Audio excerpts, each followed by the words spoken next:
Hush, little baby, don't say a word. This is a conspiracy channel. Welcome to the Hush Channel.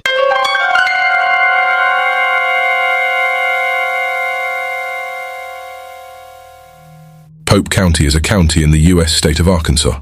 The area is geographically diverse with the Arkansas River Valley and its farmlands and towns in its southern portion, and the Ozarks covering nearly 2/3 of Pope County in its northern regions, which includes a portion of the rugged Boston Mountains. The Boston Mountains are a deeply dissected area of high ground, a plateau, and is the highest portion of the Ozarks, reaching elevations of just over 2,560 feet, or 780 meters at the Wajaje summit, named for the Osage's people's name for themselves in the Degihasuan language, however currently called Buffalo Lookout. Approximately 40% of Pope County is located in the Ozark National Forest. The Ozark National Forest itself is actually composed of two separate forests, that being the Ozark National Forest, of course, and the St. Francis National Forest.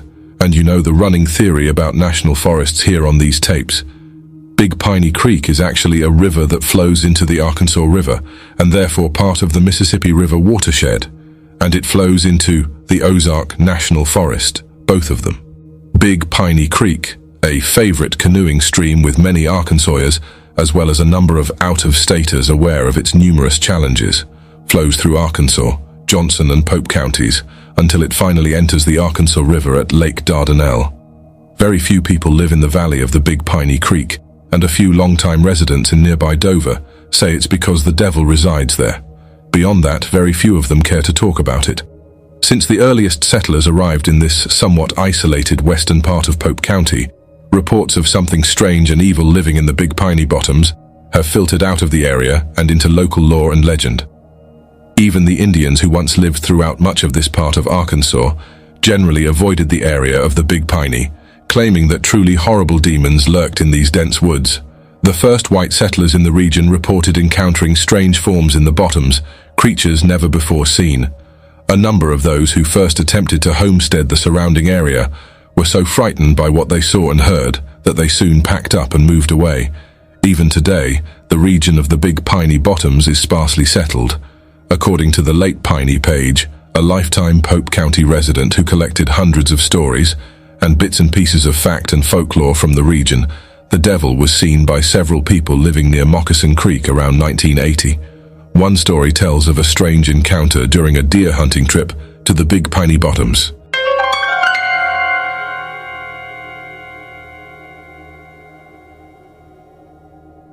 Four men drove to the area from Little Rock, arriving just after dawn.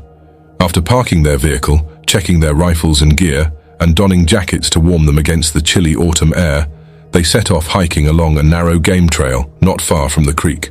After they were on the trail for about 10 minutes, they were suddenly startled by a large, terrifying form that flew out of the trees and landed in the trail about 20 feet in front of them. The deer hunters described the bizarre figure as dark, with greenish-black skin like a snake, and it sported a pair of huge black wings. The creature stood upright like a man on legs that appeared thin and spindly. The face was reptilian, and one of the hunters later claimed he saw a forked tongue flicking out of the thin, cruel-looking mouth. Pausing only for a moment to assess the hunters, the creature suddenly advanced toward them, lurching forward a few steps and emitting a piercing scream.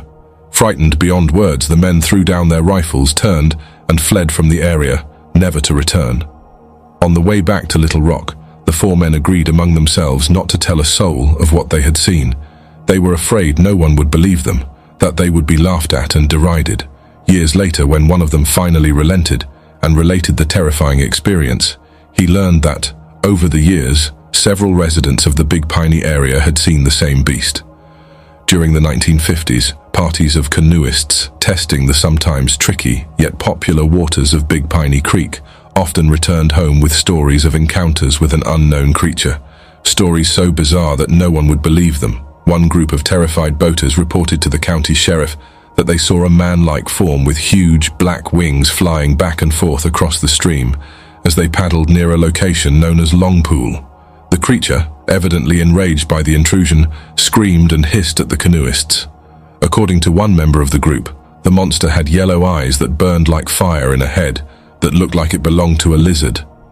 All of the boaters remarked on the powerful and repulsive stench they detected following its appearance. Another tale involving this strange and fearsome creature allegedly occurred in 1965. Late one evening, the 12-year-old daughter of a local farmer was sent to pick up an afternoon newspaper at the home of an uncle.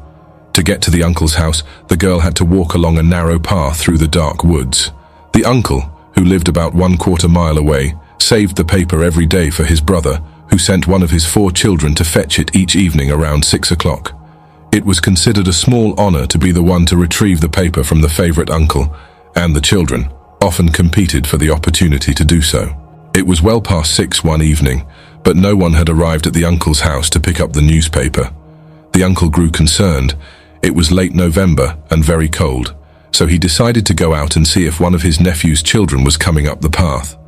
After buttoning up his heavy coat, placing his hat on his head, and throwing another white oak split on the fire, he left his house and made his way down the trail, linking his home with that of his brother.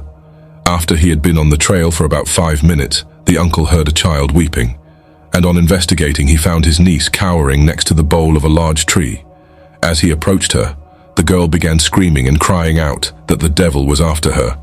After finally calming her down, the uncle carried the girl back to his house, placed her near the warm fire, and listened intently as she related her strange and terrifying experience, stopping now and then in an attempt to get her to pull herself together and control her sobbing. As the little girl was walking down the road, she explained she heard strange noises coming from the dense woods to her left. Whatever was making the sounds was following her, and she was worried it might be a cougar or a bear. A cougar had been spotted several days earlier in the area, and residents were concerned. Growing scared, the girl said, she broke into a run. At the same time, the sounds in the woods grew louder. Suddenly, several yards away in the trail ahead, a crouching figure burst out of the forest and stopped, confronting her. Stretching to its full height, the thing in the trail spread a great set of dark wings. It was a creature she had never seen before, but had heard about many times. All around her, the cold November air seemed to turn warm, and the early evening sky appeared to darken perceptibly. The frightened little girl was convinced that standing before her was the devil himself, spitting and hissing. The creature stalked toward the child on long, thin legs, sometimes taking long strides, sometimes hopping like a bird. When it finally stood directly in front of her, it bent low and positioned its reptilian face directly in front of hers.